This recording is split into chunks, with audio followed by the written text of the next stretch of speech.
Good morning, everyone. On behalf of Aptech Limited, I would like to welcome each and every one of you to one more exciting and interesting session on artificial intelligence and machine learning.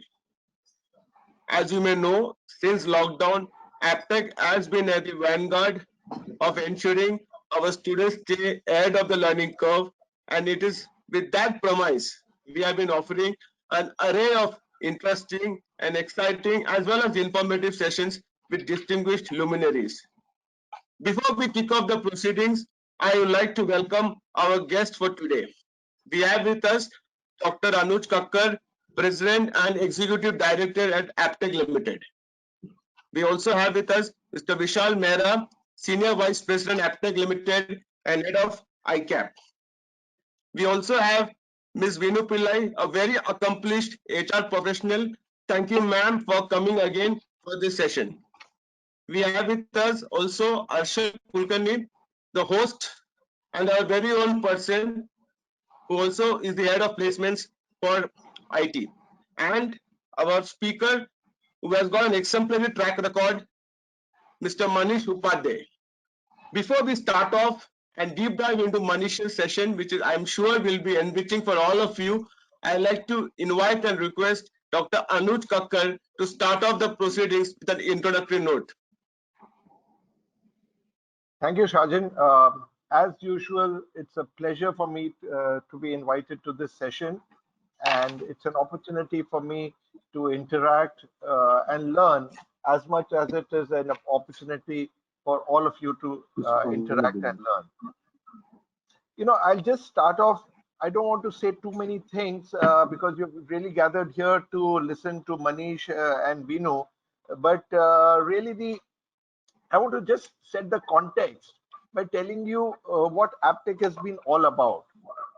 As some of you may know, Aptech is one of the oldest education provider and training provider in the field of IT, going back way back as in 1986. And if you see 1986 in the field of IT is just probably as old as you can get. And there were no colleges, nothing offering any IT programs in those times. So, and the technologies on which Aptech used to teach has obviously evolved as the years have progressed.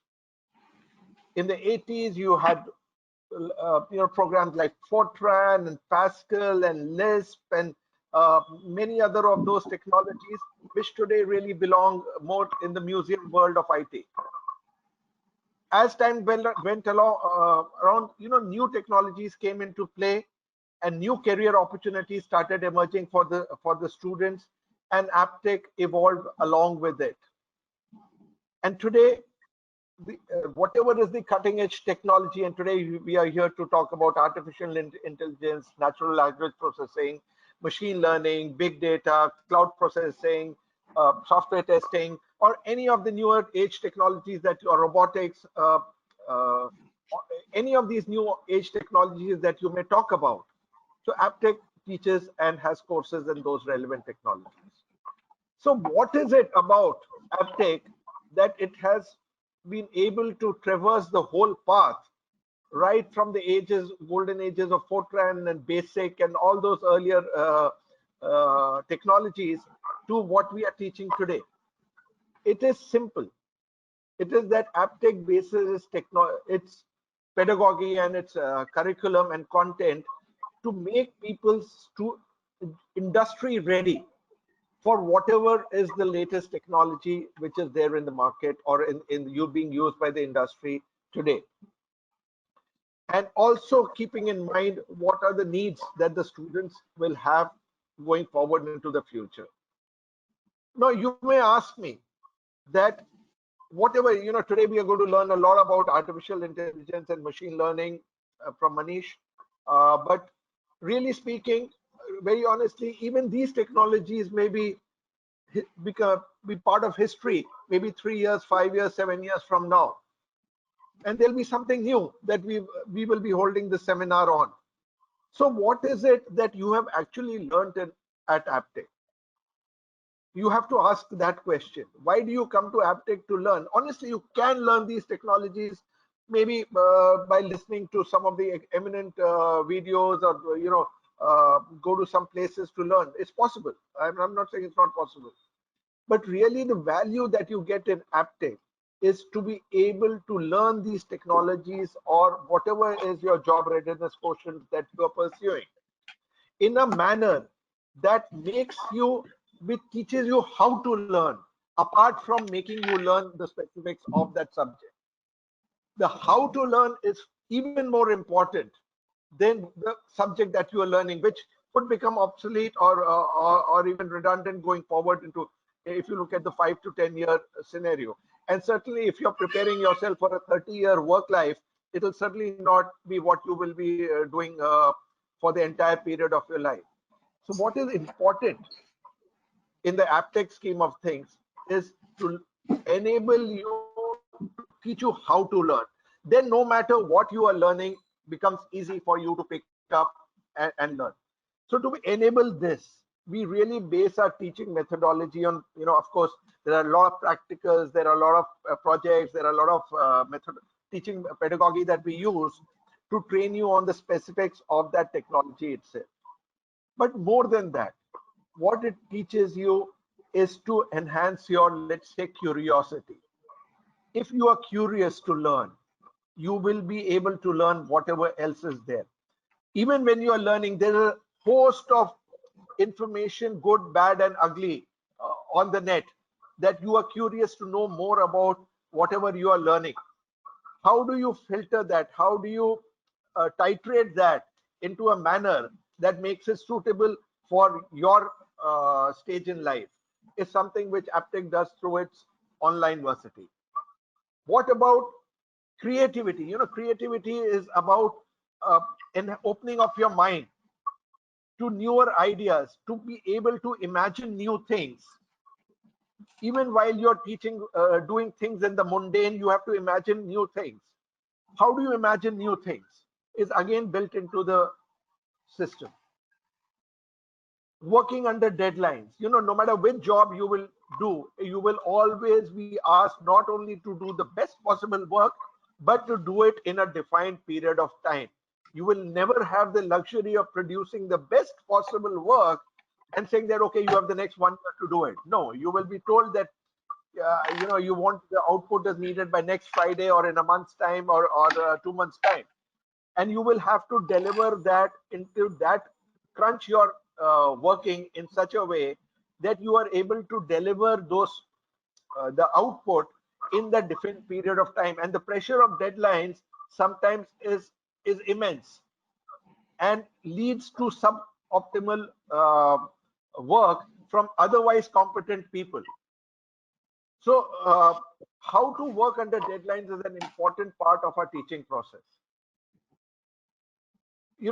Ultimately it's all about resilience, teaching you how to, like in COVID periods, it has been unforeseen circumstances. None of us could have foreseen these circumstances 6 months back, but yet here we are doing what we are doing.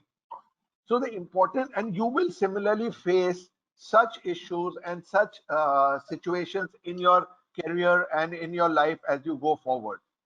So it is important for you to even learn and train yourself. How do you come back after when faced with an adverse situation or an adverse circumstance in your life or career? Now, it is at this stage of your life that it is easy for any education provider to train your mind to be able to teach you these methodologies. Whether you realize it or not, these are some of the things you have imbibed while you are going through the process at Aptech.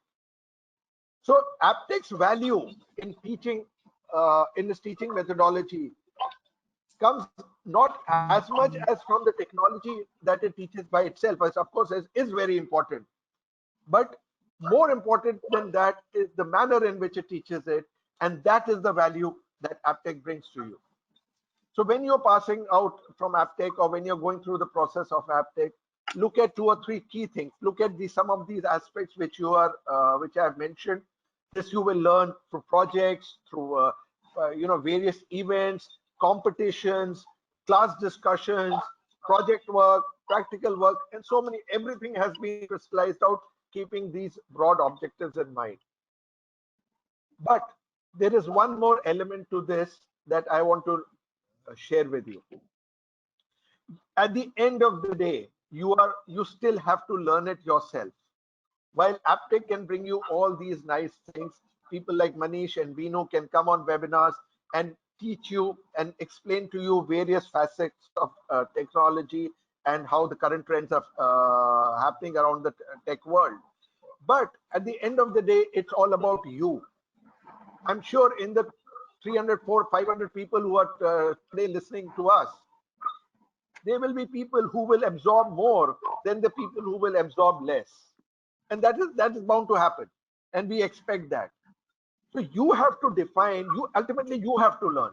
Nobody can make you learn. Everybody can serve you the learning, but ultimately it's your own training of your mind and your willingness and your motivation to absorb and go on learning and improving yourself. And that is what you should be endeavoring to do, is to also bring your individuality into play. Remember, when you will be going for a job, let's say a person like Vino would be interviewing you, and she may have that day 50 people to look at. So she is able to allocate maybe 5 minutes to you on that given day. How do you, in those 5 minutes, in the first 2 or 3 minutes, be able to not only explain, of course, the fact that you know what is the job requirements and you know the stuff that the recruiter is looking for, but to be able to distinguish yourself from the person who is gone before you from the room and the person who is going to come next into the interview room. How are you going to define that? And that, if you are able to master, practice, rehearse, and introspect, you will be able to define your own individuality among the 100 other people who would be applying for that same job with the equal knowledge that day. So if you go and say, I'm an expert in AI, or I know ML, and I know this, I know Java, I know database, I know this, so does everybody else, because after all, everybody else has also learned the same thing. So on top of whatever you learn, there is also your own individual overlay, which needs to come into practice. So my message to you is simple. Open your mind, go through all the, every day that you enter the class, in fact, every day that you live your life, you should be learning it and defining yourself for these kind of situations which you will encounter. Could it be a recruitment scenario, could be a life-changing scenario, or could be a mere, ordinary situation of having to submit your project the next day. Each one of those events is very important in your life, and with the due degree of seriousness that you apply or give to those each individual event or each individual happening will really define where you will reach finally in your life. Thank you so much for listening to me. Those were a few words. I now hand it back to the organizers to take it forward.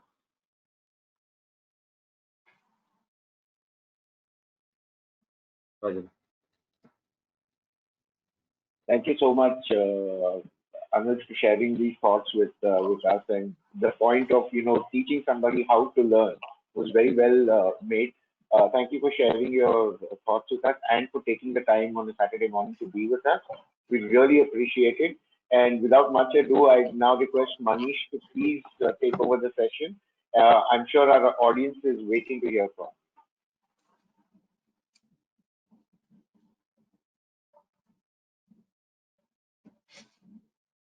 I think when we organized this session on artificial intelligence and machine learning, we were looking for an appropriate speaker. I don't think there could have been any better speaker than Manish Upadhyay. He has an exemplary track record. He's an astute professional with more than 17 years of experience spanning customer support, engagement, projects and service delivery, business consulting, operations management. He's managed more than 15,000 plus seats of enterprise engagement across geographies, domains and channels, which also includes voice, email, chat, mobile and social media. Presently works as Head of Technology, Support and Delivery for Smart Connect, And Manish, really happy to have you on this panel, and your profile is absolutely exemplary. And all our audience is waiting in keen anticipation to listen to you. So the stage is all yours, Manish. Well, thank you so much. A very warm good morning to all of you. I hope doing fine, doing well in this testing time. A wonderful audience I can see already, and all charged up with the number of participants I can see. I'm gonna switch off my screen for the moment. I'm gonna just let the screen share be on because there's a bit of bandwidth issue as we are all working from home. We know the situation out here.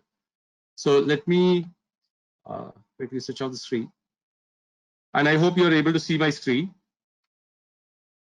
Yes, Manish, go ahead. Fantastic. Right. So firstly, I would like to thank Aptech for presenting this wonderful opportunity to us Slideshow, as if a you can do. Unify team. You're able to slideshow. Slideshow. Yeah. Now it's right. 1 minute, sir. Now slideshow, if you can do, it will. Yeah, I've clicked on that, sir. Great, man. No. All right. You can continue. So, firstly, so thank you, Aptech, for giving this wonderful opportunity to the Unify team. So we know, and I work very closely, and basically Unified is, just like Aptech is to the learning industry, especially the the computer systems and the latest trends. Unified tries to basically do the same thing when it comes to technology, right? We have been in the industry, just to give you a quick gist of about what Unified has been doing. We have been in this industry. We are a 10-year-old young organization, and we still consider and work in a very startup kind of a scenario, startup kind of a mode, where every day we try to look for new challenges, new innovation in our product, or some of these may not be even our product. We kind of look to build those products. So we always kind of look to future technology. What is that we can do differently from the market? The competition, as we all know, is very intense, and you need to stand out. Like I think Dr. Anuj was talking about it, right? So whether it is about you going out there for an interview, or whether it's about you going and talking about your product, right? So the competition out there is definitely very intense, and you need to stand out. You need to keep learning. You need to keep innovating, and bring new stuff to the table, right? I think personally, Aptech, I think 1986, right? It's as young as I am in terms of my age, right? So I have known Aptech as soon as I passed out of the college, and even before I passed out of the college, right? Every person from that era, and I'm sure even from today, always has this thought once at least, that I should be joining Aptech for one or the other innovative courses that they've been introducing one after the other over the years. And I'm sure that there have been a lot of institutes that have come and gone, but Aptech remains there, and that's purely because of the innovation that they're bringing to the table, in terms of learning innovation that they're bringing. So a wonderful job, I would say that 40 years of innovation, I believe. So 40 years of innovation is not it's serious, So really appreciate that, sir. And Dr. Anuj, thank you so much for setting the whole context. So without any further delay, let me quickly just walk you through about the AI part of it, the AI, NLP, and the machine learning. I'm sure there's a lot of theory out there about what is AI, right? So to put it simply, AI is basically nothing but anything where the machine is basically going to try and imitate a human behavior or a human intelligence, right? It emphasizes on the intelligence of the machine that can work and react like humans, right? And when did it all start? So there have been a lot of stories about some recorded, some unrecorded, right? And the recorded one talks about it starting somewhere in the 1950s by a British mathematician who basically came up with this concept of, can the machines think? And he published an article on that, and then the whole thing started, right? The ball started to roll, and somewhere around 1955 or 56, it actually came into existence, right, in some nascent form. But that was the very thought that got it rolling in the modern world. Some might also debate that it's been there since the mythical era. So India being a land of culture, and the experience, the vast experience that we have, the history that we have of 5,000 years or more than that maybe, right? So they talk about our ancient mythical world also having AI and automation in place, where our very revered gods like Vishwakarma and Maya are supposed to be the epitome of that, right? But then every civilization around the world has their own story. They have their own gods and goddess who have brought in these kind of intelligence. And I'm sure somewhere those DNAs have forwarded and were lost, but now they are being rediscovered in some other shape or form. So I think it obviously comes back. What goes around, it's a circle of life. What goes around comes around in some shape and form. Right, so that's a little bit of AI version, a simplified AI version, I would say. Dr. Anuj and the president, the panelists, is it a question answer session or? No, you can sorry, you can continue putting your thoughts. Okay. All right, sir. Thank you. And we will take question answers post your presentation. Okay, sir. Thank you so much, sir. All right. So now coming to the AI part of it,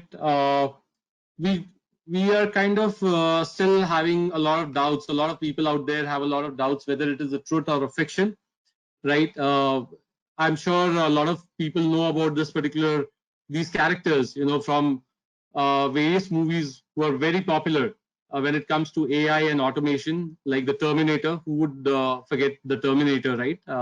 I'm sure even modern day people would know some series of Terminator up to the 4th or 5th generation. Then we have the iRobot movie, where it talks about how Vicky and Sonny took the whole movie on their shoulders, and most of the humans played a very what do you call, supporting character out there. And then we have Iron Man, who just can't do anything without his own Jarvis, right? But then one very important thing that you would notice, that it is not a fiction anymore. These things actually exist today, right? While 10 years back, if we were to talk about it in a general viewpoint, we would say that, oh, it will happen someday, right? But then we would look at the movie and we would think, oh, maybe this is a little too much of this thing, futuristic. But it exists today, right? In fact, our Facebook CEO has Jarvis in his very home, and he controls practically everything within his home. And a small clip on YouTube would tell you that, So Jarvis actually exists today, right? So as you can see it on my screen, I would like to just quickly play that quick set what Jarvis can do for him, right from controlling.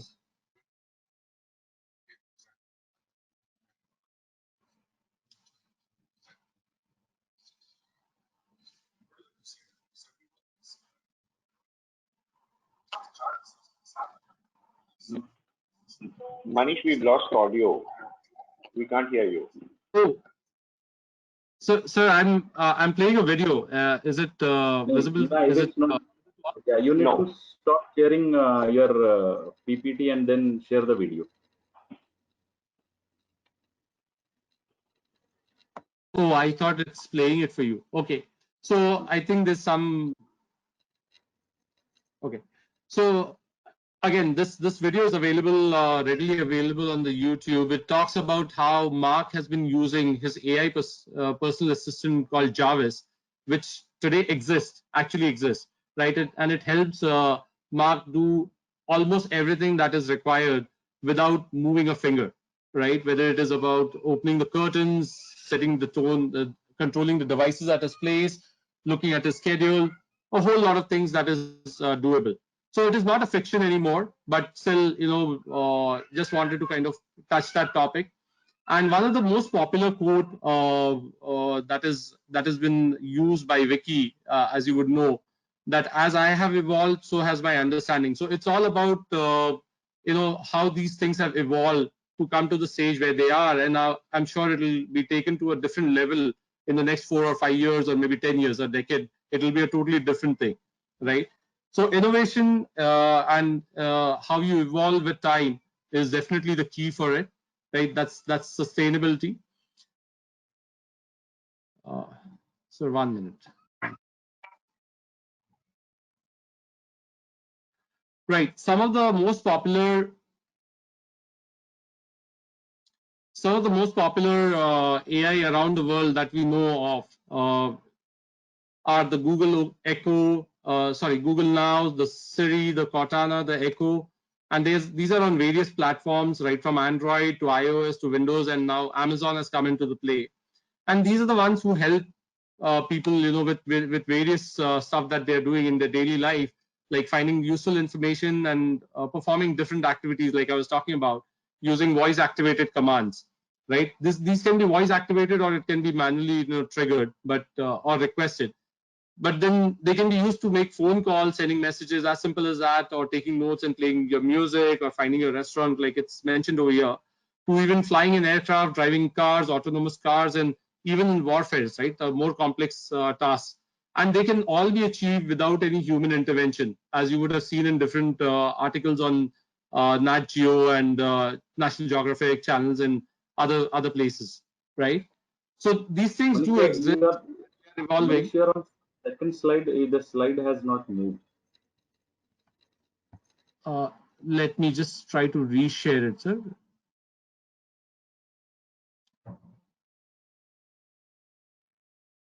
Let me quickly try to reshare this. Is it?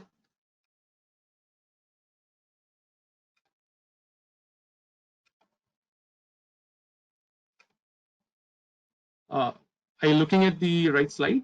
The Google, the popular AI around the world. Yes, yes. Now it is clear. Okay. It's clear. All right. So I'm sorry about that. I didn't realize it. So yeah. So I was talking about the different tasks they can perform, and I'm sure we also have used them in some shape and form at a very nascent level. We must have used them in a very primitive way. We must have used them in some shape and form. It could be as simple as you interacting with an IVR. It can be that as well. The heart of all this lies in the data, right? So everything that we talk about AI and automation basically is all about data, right? What you feed to it. But before we get to the data part of it, let me quickly give you a glimpse of what are the different AI stuff that are available out there.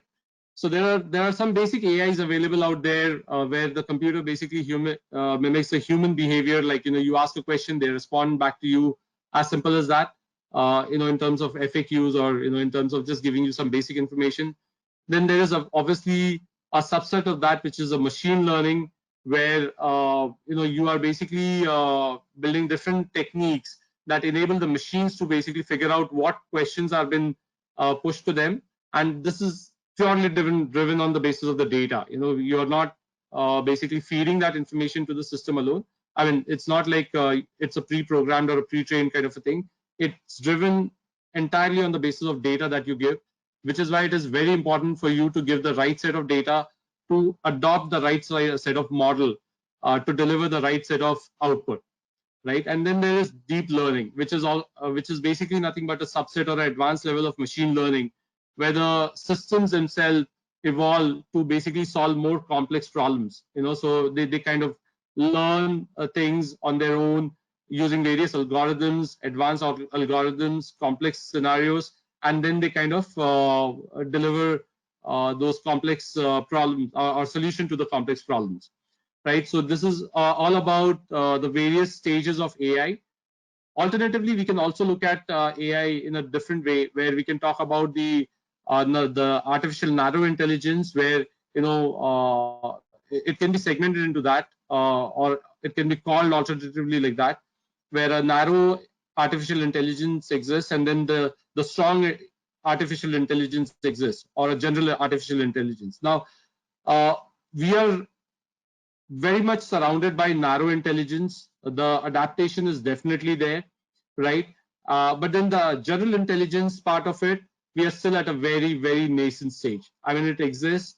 A lot of organizations are definitely working on it in different shape and form, applying it to different industries, but it is still not as common as you would see a narrow AI, which will talk about your facial expression, which let's say your your mobile phone camera today, right? It can identify your age. It can identify whether you're a male or a female. So that's also a part of your AI, right?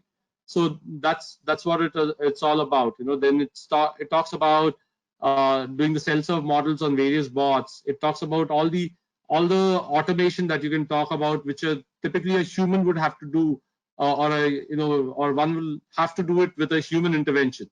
So all those things are taken care of by the narrow intelligence part of it.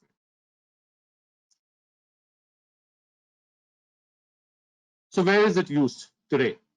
Primarily, artificial intelligence today, most of the things, or most of the time, it is used by the business owners to basically take effective decisions. You can see, as the study shows, this is a very recent study.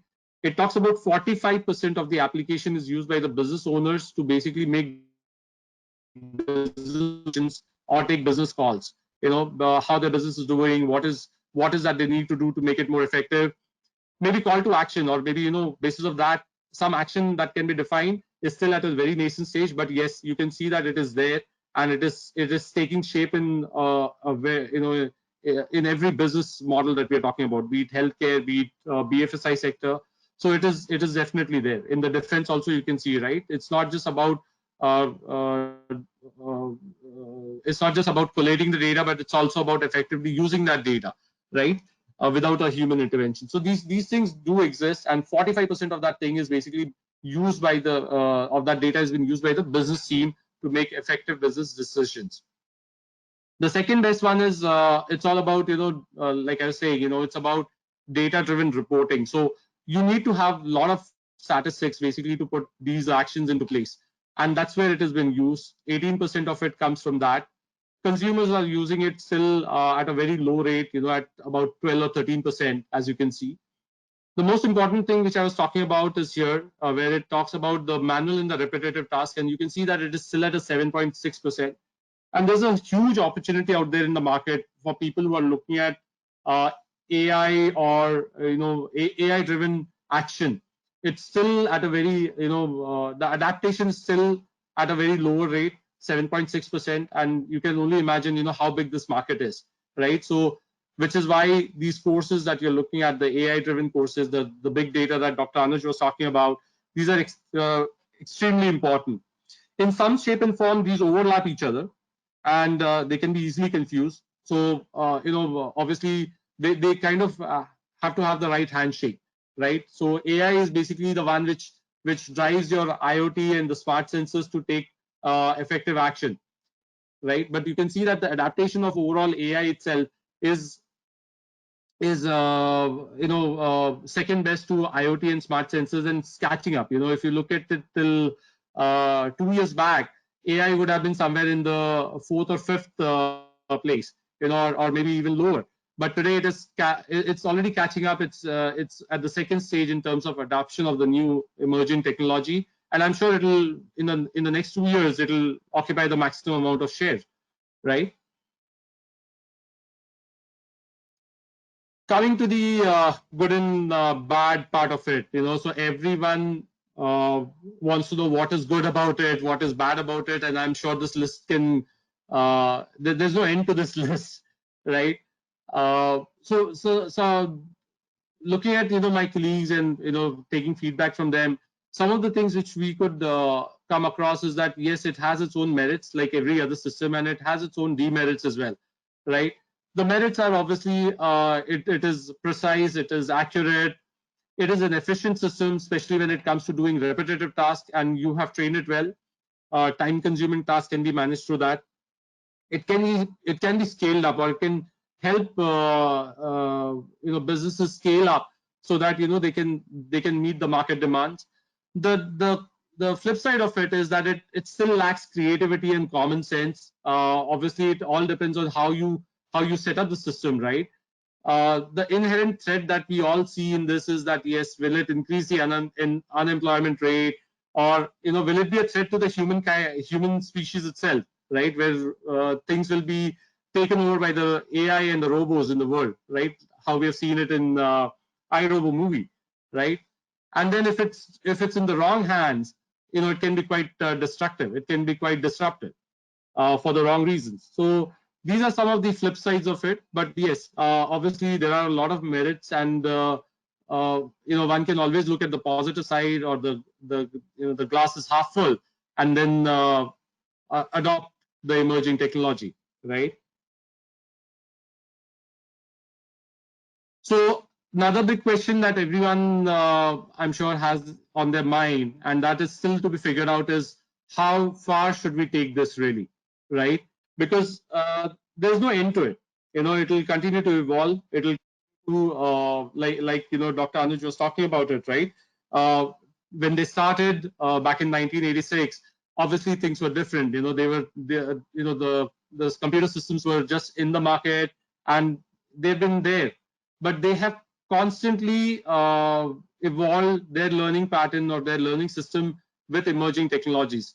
And somewhere we also need to understand where or how far would it go. As you can see, one of the thing that I wanted to kind of just bring it up over here was that a human is taking, and we know this is not to threaten your job, but a human is actually taking an interview of a robot is taking an interview of a human, not for artificial intelligence or to build or study artificial intelligence, but to study the humans themselves, and then basically trying to conclude whether this person is the right fit or not, right? So we are as a human race, we get technology, but yes, sometimes we do not know where to put a full stop to that. Like nuclear power is one such thing.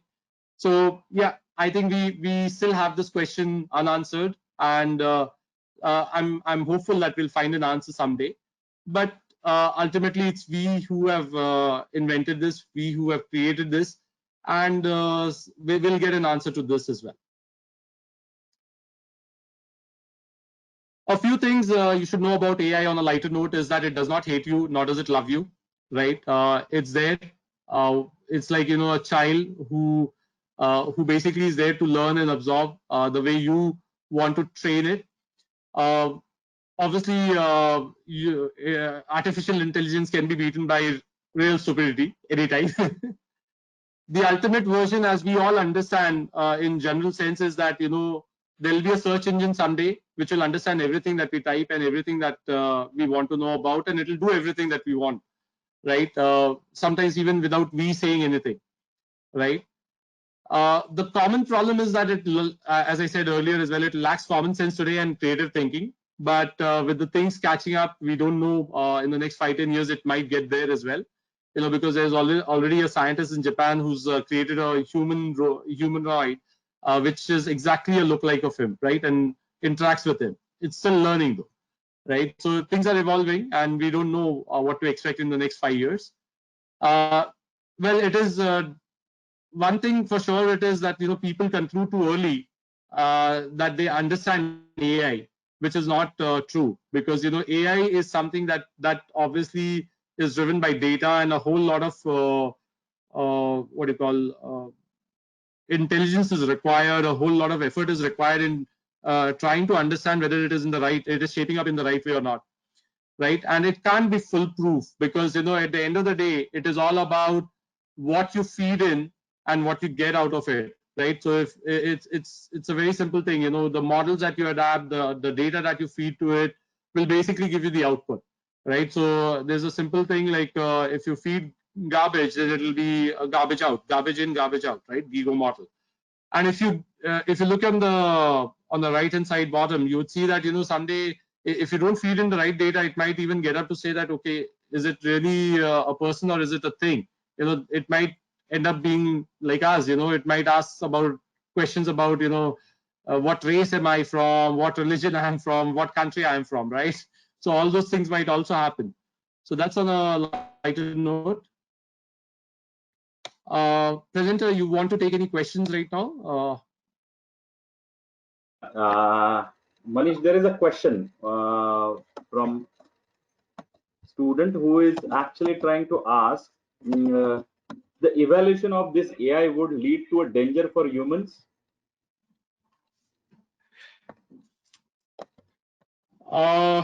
Difficult question to answer, but I think if you take there are no real studies on this, okay? But then if you look at every system has its own merits and demerits, right? So a nuclear power, which started as a a weapon, is today used for civilized purposes, right? A lot of civilization uses are there for that, right? So is with the artificial intelligence also. So there is always going to be an inherent danger that yes, someday the systems will evolve and they'll come to a level where they might take over us, and we might become less intelligent, or we might be too dependent on them. It may happen, but one thing we for sure know is that we are the very people who have invented this, right? And we are the very people who are trading it, or in some shape and form setting up the system. And I'm sure human race is capable of evolving, taking it to the next level. So human race has been there for about 5,000, 6,000 years, right? So I'm sure there'll be another set of things that will come up, like Dr. Anuj was saying, right? So today it is artificial intelligence or ML or DL, but tomorrow there'll be something else, and who knows? It'll be better than this. So I don't really want to look at it in a dangerous way. I would say let's be positive about it. Let's look at the glass half full. Great, great. There is one more question from Sweeti Kumari. Is Alexa is also an AI?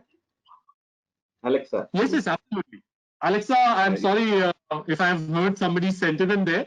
I did not include Alexa because I'm not so much into Alexa. But yes, certainly, I think that basically accepts your commands and does some action, is done on the basis of the data, and it is a kind of AI.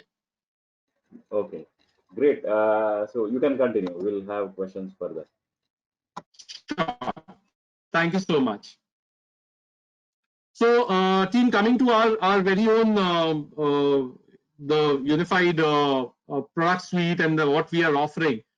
As you can see, I'm sharing the screen, and this is no sales pitch. I'm basically from the product engineering side. I work very closely with the product engineering guys, and I work with my customers who are out there, and I do a lot of competitor analysis to see what value add we can deliver in terms of our product, our solutions, right? So you can see that the offering that we have is huge. It's spread across different domains. It can be adapted by different industries, and we have already done a more than 75 plus implementation across BFSI, across healthcare, across telecom domain of our products. Some of our very popular products are CRM, bot, structured bots, CAI bots, NLP-driven bots. But then one of the key things we need to understand, or for that matter, the social media listening tool that we have. But one of the most important thing to understand over here is that all this is driven essentially using data, right? So one of our very key product, which binds all this together and forms the decision tree, is the BI tool, where we structure the data. Our data scientists work on work with the customer team. They structure the data, they model the data, and we prepare various reports and various dashboards for them, using which we can define call to action. So it's not just about analyzing the data and just giving them an opportunity to see how the data look and feel, or what is their business doing, but we also help them define, using these tools, various call to action, right? So that's what Unified has been doing over the last, especially 3 years. We have been very focused on that, and that's exactly what we intend to do as we move forward. That's going to be our focus always, right? So coming to the next part of it, like I was saying, this is a very quick use case of what we have done, where a customer walks in, or employee basically has purchased a geophone from a local retailer and basically is unable to use the features effectively and intends to raise a this thing concern with the Geo customer service team. And these are some real life use cases that I'm talking about. So the person basically visits the website, Geo website, initiates a chat, then basically tries to get an information or the resolution for that using the different learning models that are available out there or that's been fed into the system. And then the bot basically replies with whatever solutions they have. Okay, and then it basically either raises a ticket or directs the customer to the troubleshooting steps.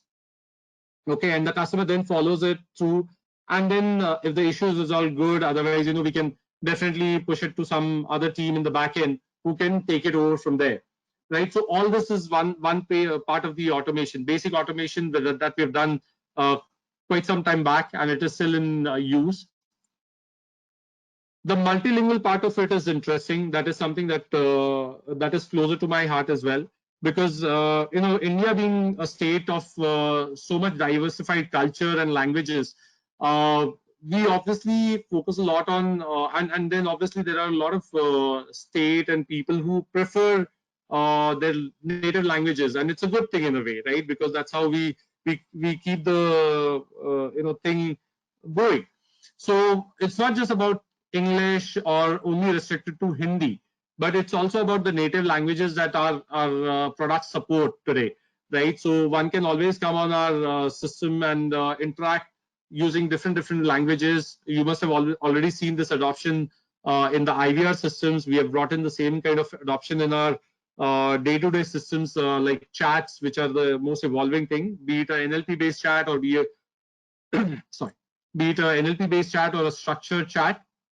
Okay, and then basically you can look at it like there are pre-fed information and then there are dynamic information which are basically mined by the system, by the machines, from the data that is available, or from the analytical tool data that is available to them, right?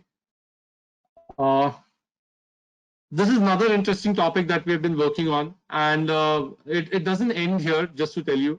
So sentiment analysis is basically something that we use it everywhere, not just in Unified Buzz is our product, which is a social listening product, as you can see. So someone comes and types anything on Twitter or Facebook or any other social media channel, and we basically scrape the platform and get the information for the brand to say that, okay, this is exactly what the sentiment about you is. But this is not where we are ending it. Sentiment analysis has actually evolved, and this is a very recent development. We have also gone into topic modeling, where people, what they're talking to a human or what they're talking to the system, what is their intention, what is that they intend, is also something that we are working on. So that's available, and then it gets processed, so you could make multiple requests in the same interactions, and our platform can respond to you rather than just responding to a one-on-one conversation, right? And then of course it can be pushed basis of whatever is the sentiment or whatever is the intent. It can be pushed to multiple teams in the back end who can take over from there. Let's say if you want to automate that process also, that is doable, right? I'm sorry.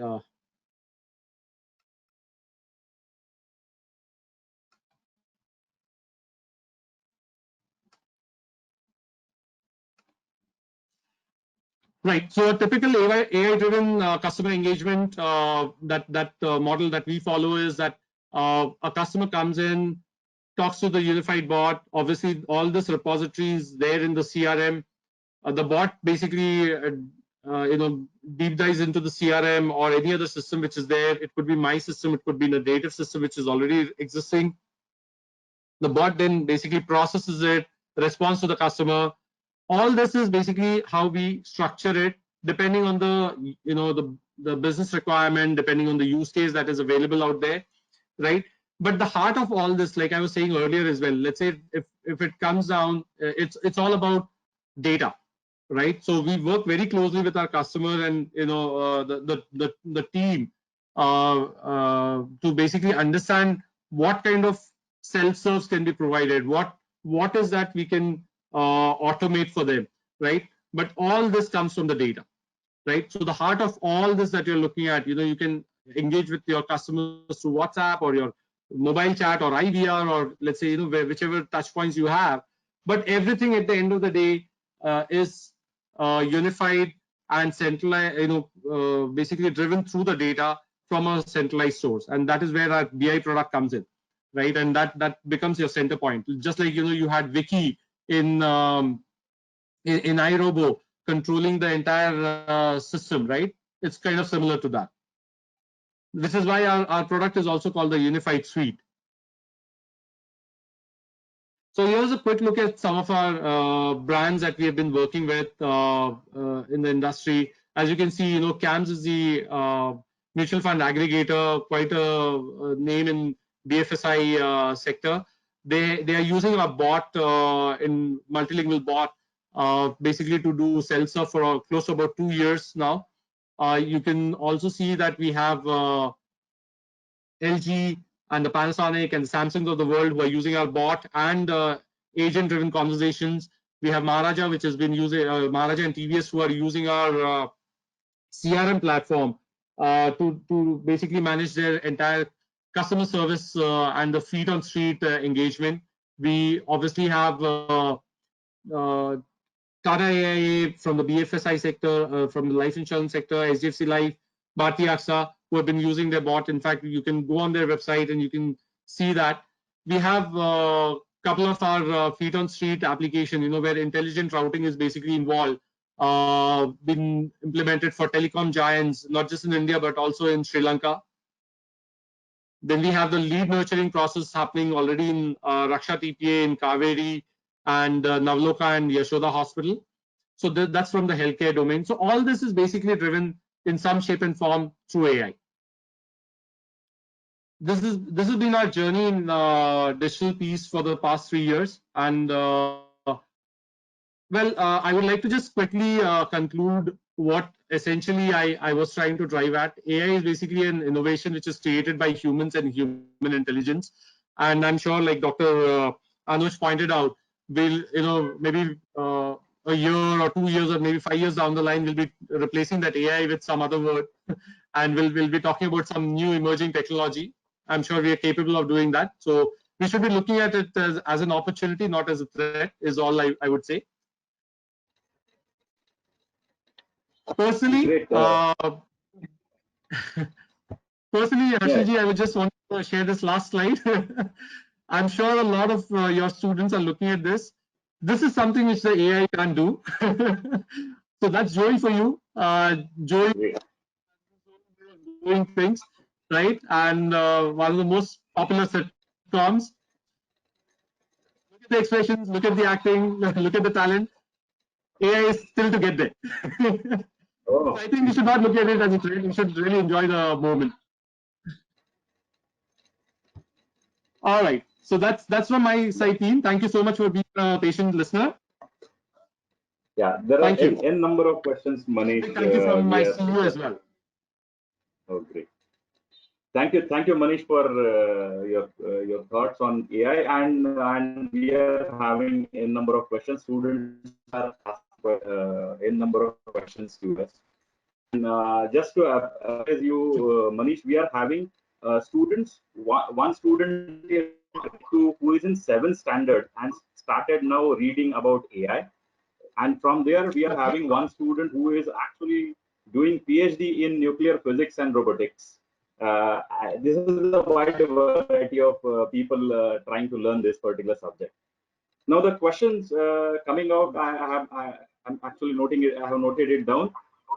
The question comes: is it difficult to learn AI as a technology? Is it difficult for people to learn, especially for freshers? No, I don't think anything is difficult, sir. Everything is achievable. I think it's all about, like I was saying, when it comes to AI, it's all about what you feed and what you get, right? So similarly, it's true for us also, right? what we feed is what we get, and how we approach it. I think Dr. Anuj made a very important point in the beginning note of the session. He spoke about the innovation that AppTech is bringing to the table, right? But he also pointed out very clearly that it is all about you.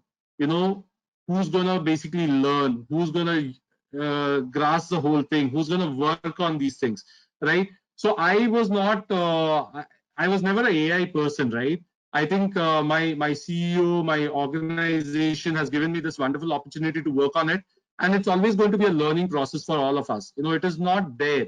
We all should always be on the learning toes in our life, and that would help. I think the person who's in the 7th standard, it's very impressive to hear that somebody in 7th standard is actually talking about AI. Yeah. You know, and who knows, I would expect maybe a couple of years down the line, my 2-year-old kid also talking about AI, because she's almost on every call.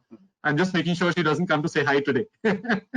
but I think it's impressive. It is not difficult to learn. It is about making sure that you put in the right effort, you understand, you read a lot more, you try to understand every system. So to give you one more quick gist of that, there are a lot of sentiment analysis available in the market, the models which are available in the market.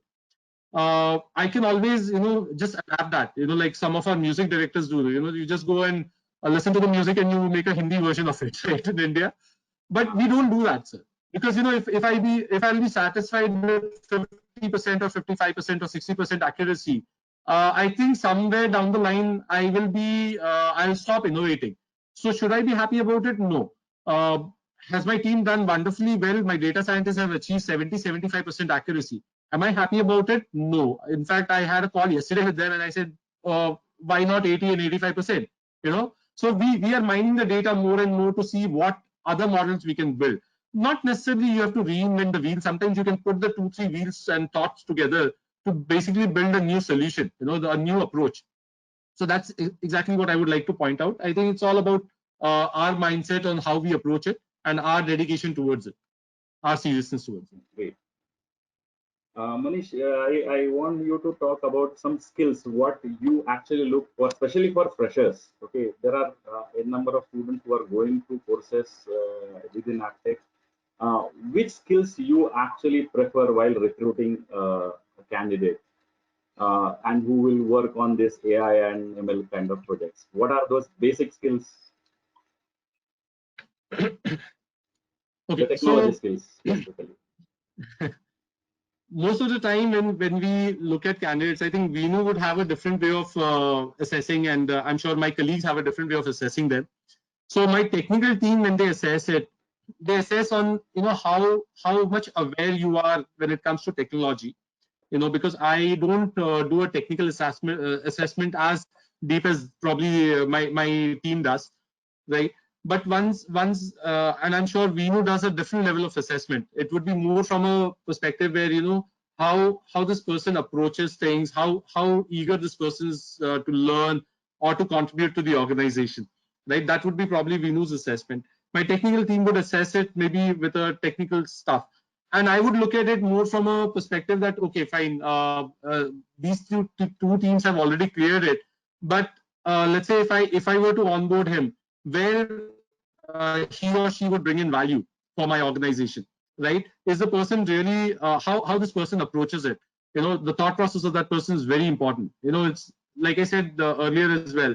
My assessment is very simple, sir. I look at whether you come with the attitude like I know it all, or I want to know everything, right? So generally, you would prefer going with somebody maybe a little less skilled, but who wants to learn and constantly innovate, right? Who's never happy with what he or she has achieved, because, you know, you should always feel proud about it, but you cannot be complacent about it. Yeah. People are asking question specifically on the current situation. Okay, the work from home scenario will be as it is. What is your experience, and what you will actually guide? Can students work from home for an IT company, and are they productive, and what is the scenario today? Yes, absolutely. You can work from home. I think this pandemic has actually brought in a lot of things to the front, especially the work from home topic, which was I think overrated, I would say. Because the moment you talk about a request from work from home earlier, there were companies who would just not have that policy, or there were companies who would have that policy, but then there would be eyebrows raised, that how many work from homes are you going to do, right? The myth was that you have to be in office to deliver something. But if you really look at it, the trend in the last 4 months, even the organizations who never had the policy of work from home have implemented them, and they are successfully running work from home, right? Because it's a situation out there. You can't do anything about it. Can you be productive? Yes, you can be productive. I don't think one needs to work for 12 hours or 13 hours to be productive. It's not about the duration of time that you spend. It's about how you spend that time. That's extremely important. So you can be equally productive or even more productive by spending less time and even balancing your personal life with this. That's extremely important. Your mental health is extremely important, especially in work from home kind of scenario. While any kind of specific academic background you people are looking for while recruiting candidates, like if I want to be get into a field of AI or ML, if I want to learn, should I be only engineers, or is there any kind of specific norm in the industry? Not really, sir. We would not say that you have to be an engineer. The thing is, I have a tech lead, in fact, a couple of tech leads who are completely from a non-technical background, but they have taken education or some kind of course or assistance from an institute such as Aptech, right? So that has always helped them to take, it's not like you have to have a formal education that gets you anywhere, because I've seen a lot of engineering graduates or AI, candidates who have come in who have not done any research whatsoever, in spite of having a formal education. But there are other people who have taken up courses, from institutes such as Aptech, and they have been more equipped to answer my questions, or to basically get chosen, because they have come well prepared. So it is not about the qualification alone, and especially when you talk about my organization, and it's not just about my organization. Today, the culture is such that I think it's your skills that matter more than your educational qualification, because it's the skill that will help you to deliver. It's your attitude that will help you to deliver the right kind of solution for your customers and for your audience. Great. Now the most important question, students, there are 4 or 5 questions came on salary part of it. Is it that if I learn AI and ML, will I get the highest salary than any normal programmer?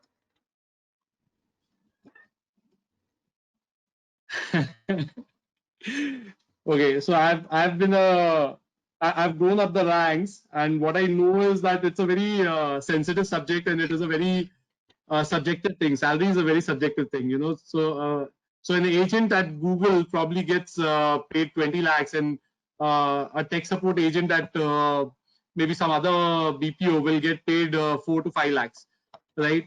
But then I think salary, more than the salary, I was talking about a few of my tech leads.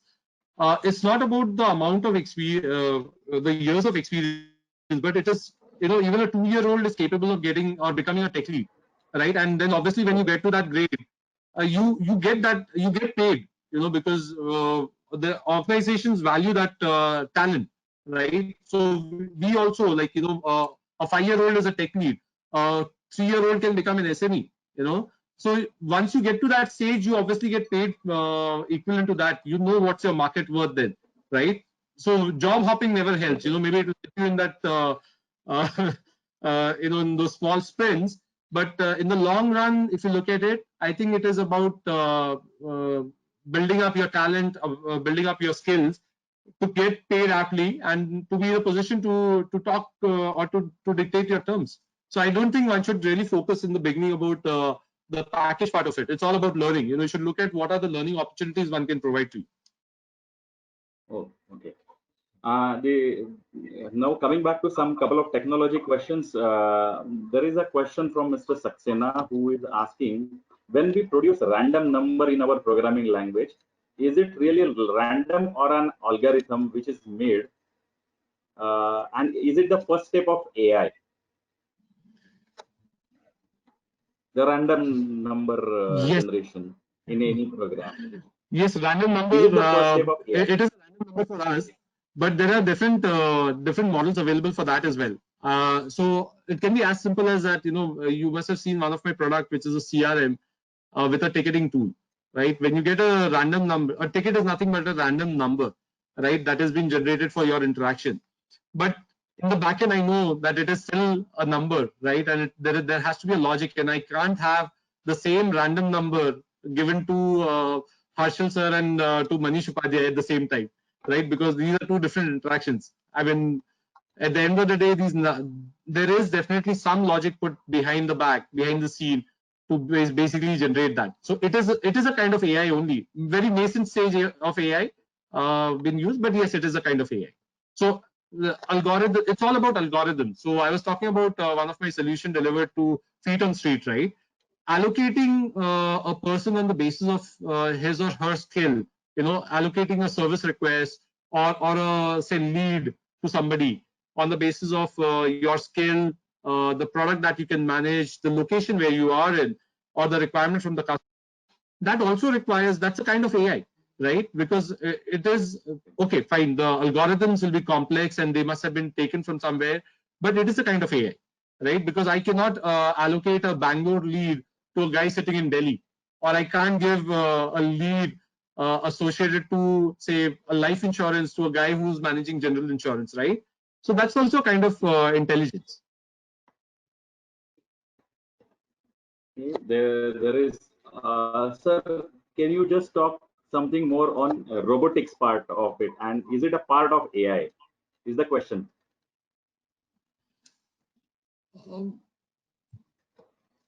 Robotics is definitely a part of AI because it's basically AI is basically meant for uh, defining, analyzing the data, defining action, right? So if you may just refer to the first slide about what AI is from my presentation, right? It talks about how AI has been used to mimic human action and human behavior, right? And what a robot generally does is basically an extension of that, right? So whether we talk about a manufacturing industry where robots are generating vehicle, or some other place where robots are generating a white good, it's all a part of that. Yeah. There is a question coming from Mr. Anil Zadav, who is saying, sir, are you recruiting freshers in your team? Absolutely. We are absolutely open. We are a young organization, 10-year-old young organization. We are always on the lookout for talent. We are always hungry for talent. And we are more than happy. In fact, if you look at our recruitment cycle and history, you would find that we have actually been an equal opportunity employer, where predominantly, not just in gender terms, but also in terms of giving right talent the right opportunity. Sometimes, like I said, a 2-year-old can also be a tech lead for me, because let's look at Google, right? Look at Mr. Sundar Pichai. He's come out of nowhere and he's a CEO there, right? So I think that's, in a way, I'm giving that example because we also follow kind of similar thing. We have obviously been hiring freshers even before that. Great. Thanks, Adan. We are having few students who are getting ready on this line, and I'm sure you will give opportunities for our student to appear for an interview in your organization. Thank you, Mr. Manish. Sajan. Harshal, I'd like to say something, if I may. Yeah. Manish, I'm probably the most non-technical person in the webinar today. Okay, and I have to thank you for your presentation. It was simple, broken down into beautiful bite-sized pieces of information without dumbing down the subject. And I really learned a lot. Also, there is this myth that technical sessions tend to be very dry. The interspersing with humor was fabulous. I'm particularly fond of that clip that you showed of Joey with "How You Doing." So it was fabulous. I thoroughly enjoyed the session, and for me as a non-tech person, I had a quantum jump in understanding these buzzwords because for me they are buzzwords. AI, ML, I hear them, but I really understood this subject today, and I personally and on behalf of Aptech, thank you for a fabulous session. It's really informative and really good. I can't thank you enough.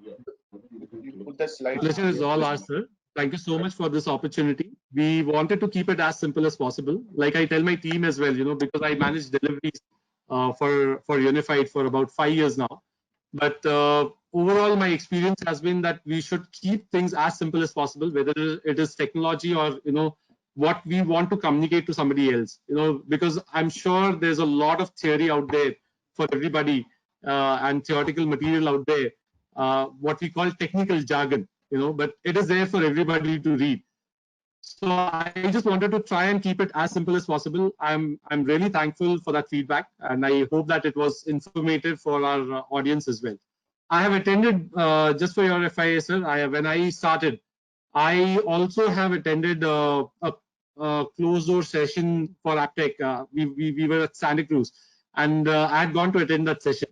And I would say the seed started somewhere there, because they had, when that session was given to us, the person who was basically giving that session had kept it so simple for the era when we used to talk like computers, and it was like it became like, oh, it's a computer, right? So it was so informative, so simple for us. So I think it is important to keep it simple. The KISS formula applies over here. Thank you so much, sir. Thank you. Shajan? Thank you, Sajan. Thank you, Mr. Manish. Sajan. Yeah, I think Vishalji has rightly elucidated on today's session. I think it was deeply insightful and very profound.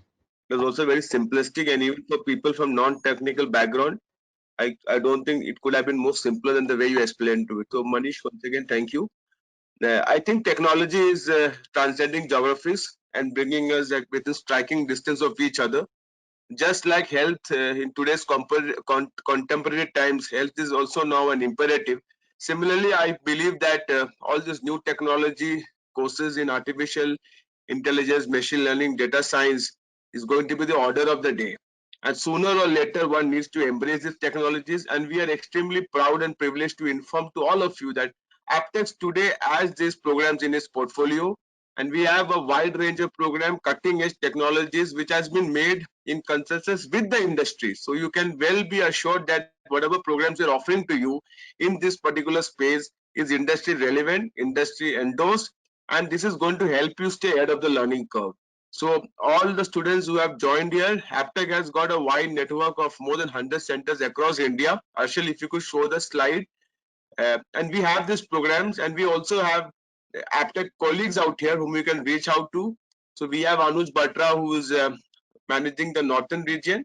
You can reach out to him. And then you have Kaushik in the east. You can reach out to him. We have Kiran Yadav in the west and Kumar in the south. Arshil, next slide you can put Arshil. Yeah, so the contact numbers have been displayed very explicitly on the screen. So you can reach out to these people, and you can also reach out to the Aptech website, and we'll be more than happy to to participate in this journey of your life. So once again, on behalf of Aptech Limited, we take this opportunity to thank all our guest speakers, Dr. Anuj Kakkar sir, Mr. Vishal Mehra sir, Arshil for hosting this, and Arshil has been spearheading a lot of initiatives, particularly in this space. And thank you, Arshil, for getting such wonderful speakers to come and enlighten and expand our knowledge. And thank you, Manish, for being very candid and absolutely not shying away from sharing your own thoughts, particularly when it came to salary range. I think the students in the beginning will have to look at flexibility and learning opportunity more than salary package. We at Aptech will always ensure that you get access to the best industry speakers. I hope that all of you stay safe. You have a great weekend, and God bless and Godspeed. And thank you, Vinu. We really appreciate your presence, and thank you so much for organizing this for us. You've been a very good friend to Aptech, and we're grateful for this. Thank you, Vinu. Thank you, madam. Thank you, Manish. Thanks. Thank you, sir. Thank you so much. Sorry, Vinu, we can't hear Thank you, you. ma'am. We can't hear you, Just Vinu. Manish is the most busiest and most sought after person in our company. And thank you, Manish, once again for taking time out. And I like the KISS formula. Keep it short and simple. I think that really worked, and I'm sure all our participants also enjoyed. And yes, we are looking forward to the young enthusiasts to join our team. We're also looking out for great talent, and we have our own unconventional way of hiring. And I'm sure the ones who are on the best will definitely onboard them. Yeah, good luck. Thank you so much once again. Thank you. Thank you all. Thank you so much. Thank you.